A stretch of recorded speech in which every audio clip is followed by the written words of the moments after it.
आज हम आपको सुनाते हैं आपने हिंदी स्टोरी चैनल पर गणेश भगवान की कथा मार्गशीर्ष मास चौथ माता की कथा संकट चौथ की कथा। ओम श्री गणेशाय नमः। आप सभी को मार्गशीर्ष मास की संकष्टी चतुर्थी व्रत की हार्दिक शुभकामनाएं। तो आज की इस वीडियो में आप सुनिए चौथ माता की कथा और भगवान विघ्नहर्ता गणेश की कथा। माना जाता है कि चौथ माता का व्रत और कथा के साथ भगवान गणेश की कथा सुनने से व्रत का पूर्ण फल प्राप्त होता है। पौराणिक कथा के अनुसार एक गांव में एक सेठ सेठानी थी। उनके एक बेटा और एक बहू थे। बहू सबको भोजन करा के फिर स्वयं भोजन करती थी। एक पड़ोसन ऐसी भी थी जो रोज पूछती थी कि बहू आज क्या बनाया है, क्या खाया है, तो बहू कहती ठंडो बासी। एक दिन उसके पति ने ऐसा सुनकर विचार किया कि आज तो पकवान बनाए जाएं, फिर देखे कि मेरी पत्नी क्या कहती है। उसने तरह तरह के पकवान बनवाए और घर के सभी लोगों ने एक साथ बैठकर भोजन किया। आज भी पड़ोसन ने पूछा तो बहू ने कहा कि ठंडो बासी। सेठ के लड़के ने सोचा हो ना हो कोई बात अवश्य है जिससे कि मेरी पत्नी ऐसा कहती है। उसने पत्नी से पूछा तुम रोज ठंडो बासी खाया ऐसा क्यों कहती हो, जबकि हम सब ने एक साथ बैठकर कई तरह के पकवान खाए। उसकी पत्नी बोली हम जो खा रहे हैं वह बाप बूढ़ों की कमाई है। जिस दिन आप कमा कर लाओगे उस दिन मैं समझूंगी कि ताज़ा भोजन कर रहे हैं। अब एक दिन लड़के ने माँ से कहा मैं एक बड़े शहर में कमाई करने जा रहा हूँ। माँ बोली बेटा अपने पास इतना धन है कि खाया नहीं खत्म होगा। माँ के मना करने पर भी बेटे ने स्वयं कमाने का दृढ़ निश्चय कर लिया और जाते समय पत्नी से कहा मैं जब तक कमाकर बहुत सा धन लेकर ना आऊं तुम चूल्हे की आग मत बुझने देना। एक दिन चूल्हे की आग बुझ गई तो वह मन ही मन घबराने लगी, कहीं मेरे पति पर संकट तो नहीं आ पड़ा। जल्दी से पड़ोस में से आग लाकर चूल्हे में रख दूं। ऐसा विचार करके पत्नी पड़ोस में गई। वहां पड़ोसन चौथ माता का व्रत और पूजन कर रही थी। पड़ोसन ने कहा थोड़ी देर में आकर ले जाना। तो बहू ने पड़ोसन से पूछा आप यह व्रत क्यों करती हैं, इससे क्या मिलता है। पड़ोसन ने कहा चौथ माता के इस व्रत को करने से अन्न और लक्ष्मी मिलती है और अपनी मनोकामनाएं पूर्ण होती हैं। अब बहू भी चौथ माता का व्रत करने लगी। दीवार पर उसने चौथ माता का चित्र बनाया। उस दिन घी और गुड़ का चूरमा बनाकर रात्रि को चंद्रमा को अर्घ देकर उसने भोजन किया। ऐसा करते करते बहुत दिन हो गए। चौथ माता ने उस बहू के पति को सपना दिया कि साहूकार का बेटा तू जागे कि सोवे तेरी पत्नी तुझे बहुत याद कर रही है। घर जाकर उसकी चिंता मिटा दे।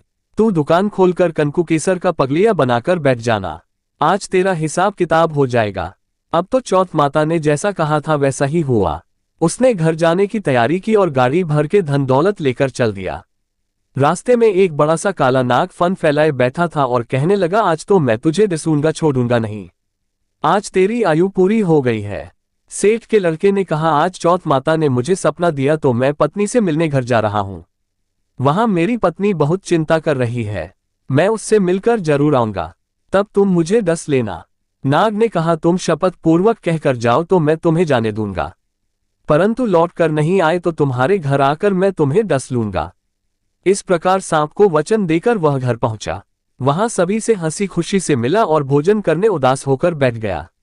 उसकी पत्नी ने उदास होने का कारण पूछा तो पति ने काले नाग वाली बात बताते हुए कहा कि यदि मैं उसके पास नहीं जाऊंगा तो वह घर आकर ही मुझे डस लेगा।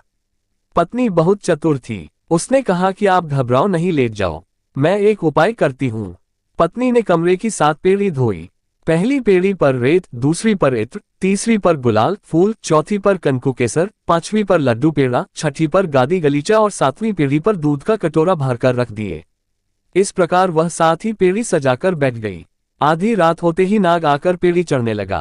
पहली पीढ़ी पर रेत में लौट गया और कहने लगा कि सेठ की बहू ने आराम तो बहुत दिया पर वचनों से बंध कर आया हूं सो डसूंगा अवश्य ही। इसी प्रकार 7 पीढ़ियों पर नाग आराम करता हुआ और कहता हुआ कि डसूंगा जरूर। कमरे में जाने ही वाला था कि चौथ माता ने विचार किया कि मैं इसे नहीं बचाऊंगी तो संसार में धर्म कर्म और व्रत पूजन को कौन मानेगा। अब तो गणेश जी, चंद्रमा जी और चौथ माता ने उसे बचाने का विचार किया। चंद्रमा जी ने उजाला किया, चौथ माता ढाल बनी और गणेश जी ने तलवार लेकर नाग को मार दिया और ढाल से ढक दिया। अब बहू भी थकी हारी सो गई। दिन निकला तो लोग बेटे से मिलने आए परंतु बेटा बहू तो उठे ही नहीं थे। बहुत देर हो गई तो माँ उन्हें उठाने गई। माँ ने 7 पीढ़ियों पर जो कुछ देखा तो वह बहुत ही घबराए और बेटा बहू को आवाज लगाए। बेटा बहू उठे तो देखा कि एक ढाल तलवार वहां पड़ी है। अब ढाल उठाए तो वही काला नाग मरा हुआ पड़ा है। बेटा बहू ने सोचा कि आज तो धर्म कर्म ही आड़े आए हैं। जो भगवान गणेश जी और चौथ माता ने अपनी रक्षा की। हे चौथ माता, आपने जैसी सेठ के बेटे बहू की रक्षा की वैसी ही सबकी रक्षा करना। बोलो चौथ माता की जय। भगवान विघ्नहर्ता गणेश की कथा सुने बिना चौथ माता के व्रत की कथा अधूरी मानी जाती है। इसलिए अब आप सुनिए भगवान गणेश की कथा। एक समय की बात है, विष्णु भगवान का विवाह लक्ष्मी जी के साथ निश्चित हो गया। विवाह की तैयारियां होने लगी। सभी देवताओं को निमंत्रण भेजे गए, परंतु गणेश जी को निमंत्रण नहीं दिया। कारण जो भी रहा हो, अब भगवान विष्णु की बारात जाने का समय आ गया। सभी देवता अपनी पत्नियों के साथ विवाह समारोह में आए। उन सब ने देखा कि गणेश जी कहीं दिखाई नहीं दे रहे हैं। तब वे आपस में चर्चा करने लगे कि क्या गणेश जी को नहीं न्योता है या स्वयं गणेश जी ही नहीं आए हैं। सभी को इस बात पर आश्चर्य होने लगा। तभी सब ने विचार किया कि विष्णु भगवान से ही इसका कारण पूछा जाए। विष्णु भगवान से पूछने पर उन्होंने कहा कि हमने गणेश जी के पिता भोलेनाथ महादेव को न्योता भेजा है। यदि गणेश जी अपने पिता के साथ आना चाहते हो तो आ जाते। अलग से न्योता देने की कोई आवश्यकता भी नहीं थी। दूसरी बात यह है कि उनको सवा मूंग, सवा मच चावल, सवा मग घी और सवा म लड्डू का भोजन दिन भर में चाहिए। यदि गणेश जी नहीं आएंगे तो कोई बात नहीं, दूसरे के घर जाकर इतना सारा खाना पीना अच्छा भी नहीं लगता। इतनी वार्ता कर ही रहे थे कि किसी एक ने सुझाव दिया, यदि गणेश जी अभी जाए तो उनको द्वारपाल बनाकर बैठा देंगे कि आप घर की देखभाल करना। आप तो चूल्हे पर बैठकर धीरे धीरे चलोगे तो बारात से बहुत पीछे रह जाओगे। ये सुझाव भी सबको पसंद आ गया तो विष्णु भगवान ने भी अपनी सहमति दे दी। होना क्या था, इतने में गणेश जी वहां पहुंचे और उन्हें समझा बुझाकर घर की रखवाली करने बैठा दिया। बारात चल दी। तब नारद जी ने देखा कि गणेश जी तो दरवाजे पर ही बैठे हुए हैं। तो वे गणेश जी के पास गए और रुकने का कारण पूछा। गणेश जी कहने लगे कि विष्णु भगवान ने मेरा बहुत अपमान किया है। नारद जी ने कहा कि आप अपनी मूषक सेना को आगे भेज दे तो वह रास्ता खोद देगी, जिससे उनके वाहन धरती में धंस जाएंगे। तब आपको सम्मान पूर्वक बुलाना ही पड़ेगा। अब तो गणेश जी ने अपनी मूषक सेना जल्दी से आगे भेज दी और सेना ने जमीन पोली कर दी। जब बारात वहां से निकली तो रथों के पहिए धरती में धंस गए। लाख कोशिश करे परंतु पहिए नहीं निकले। सभी ने अपने अपने उपाय किए परंतु पहिए तो नहीं निकले, बल्कि जगह जगह से टूट गए। किसी की समझ में नहीं आ रहा था कि अब क्या किया जाए। अब तो नारद जी ने कहा, आप लोगों ने गणेश जी का अपमान करके अच्छा नहीं किया। यदि उन्हें मनाकर लाया जाए तो आपका कार्य सिद्ध हो सकता है और यह संकट टल सकता है। शंकर भगवान ने अपने दूत नंदी को भेजा और वे गणेश जी को लेकर आए।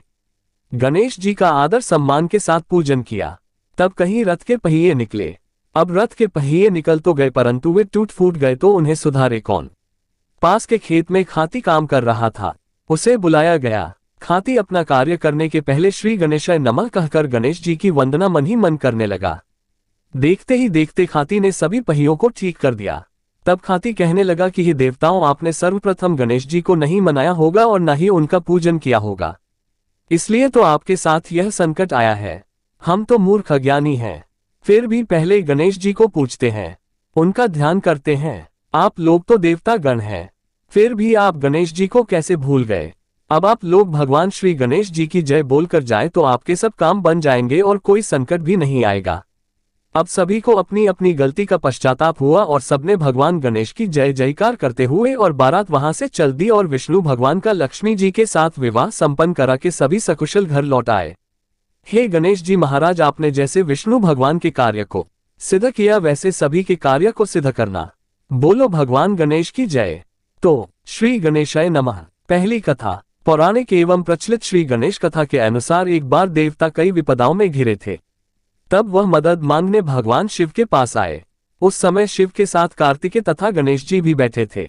देवताओं की बात सुनकर शिव जी ने कार्तिकेय व गणेश जी से पूछा कि तुम में से कौन देवताओं के कष्टों का निवारण कर सकता है।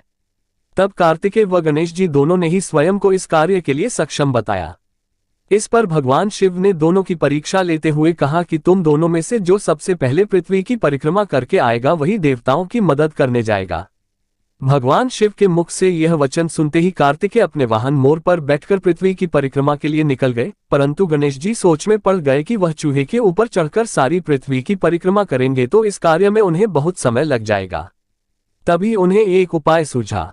गणेश अपने स्थान से उठे और अपने माता पिता की 7 बार परिक्रमा करके वापस बैठ गए।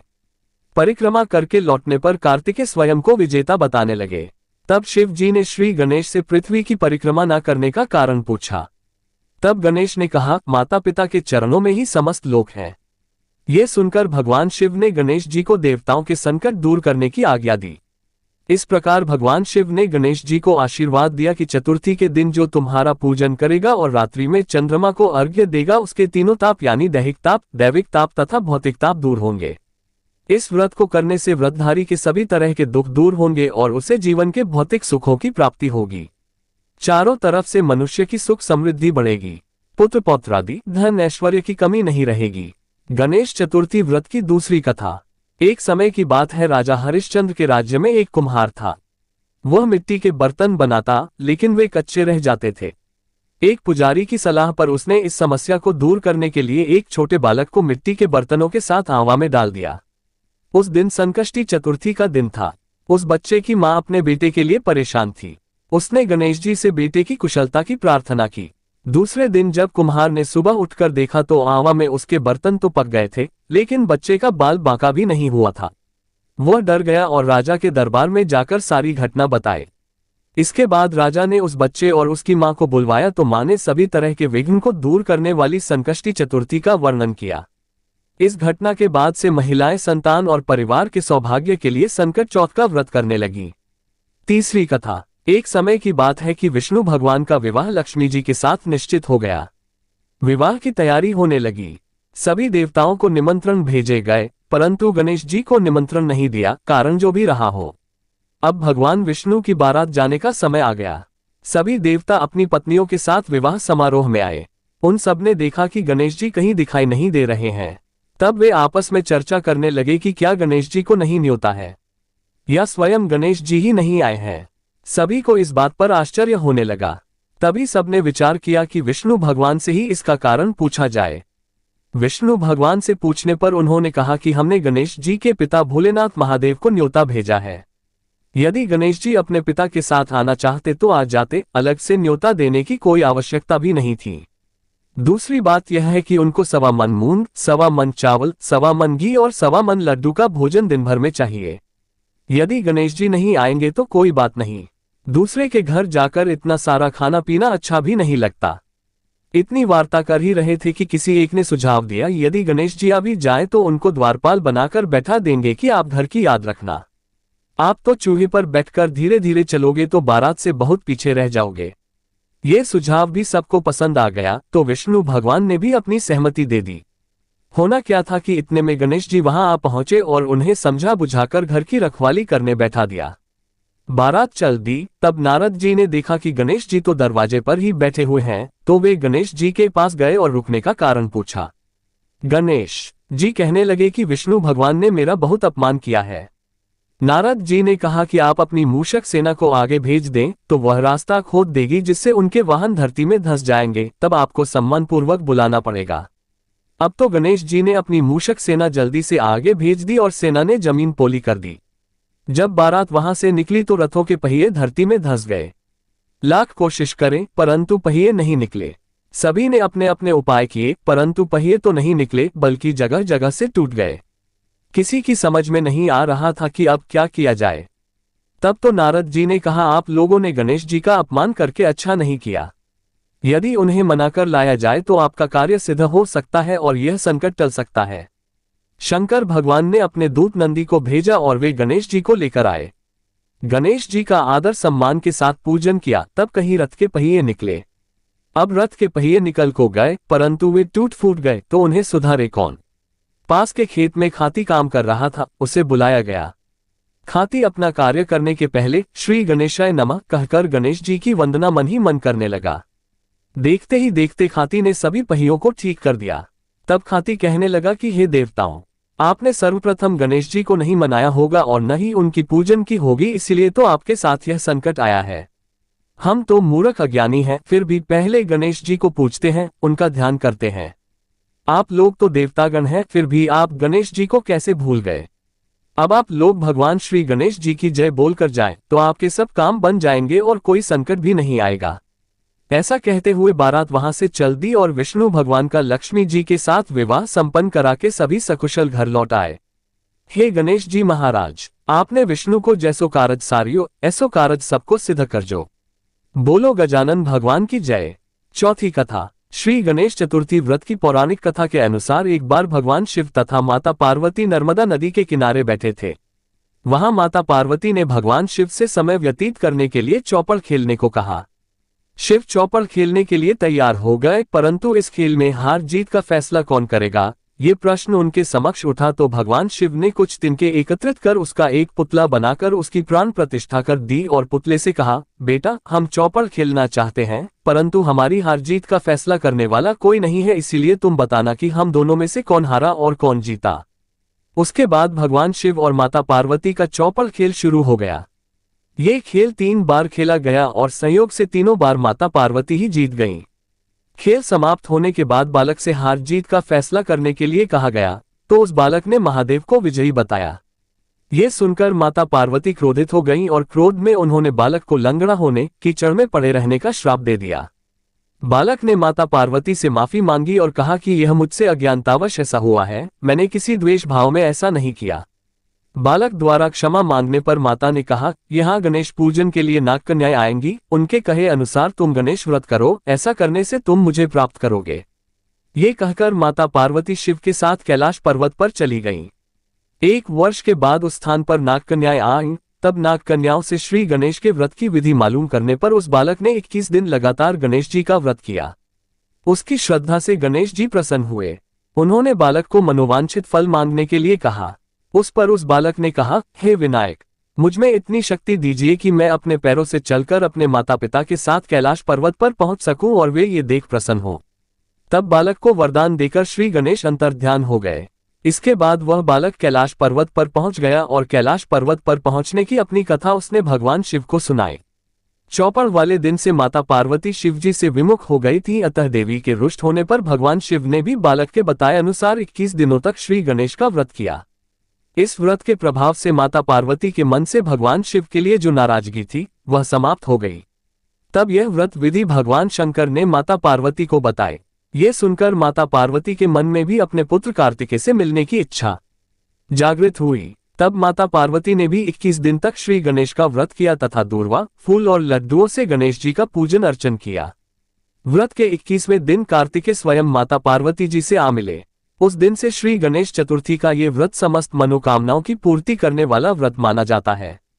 इस व्रत को करने से मनुष्य के सारे कष्ट दूर होकर मनुष्य को समस्त सुख सुविधाएं प्राप्त होती हैं। यास की चौथ माता की कथा और विघ्नहर्ता भगवान गणेश की कथा। आज की कथा अच्छी लगे तो वीडियो को लाइक करना मत भूलिएगा और कमेंट में चौथ माता की जय और भगवान गणेश की जय भी लिखिएगा और हमारे हिंदी स्टोरी चैनल को सब्सक्राइब जरूर कीजिए। धन्यवाद।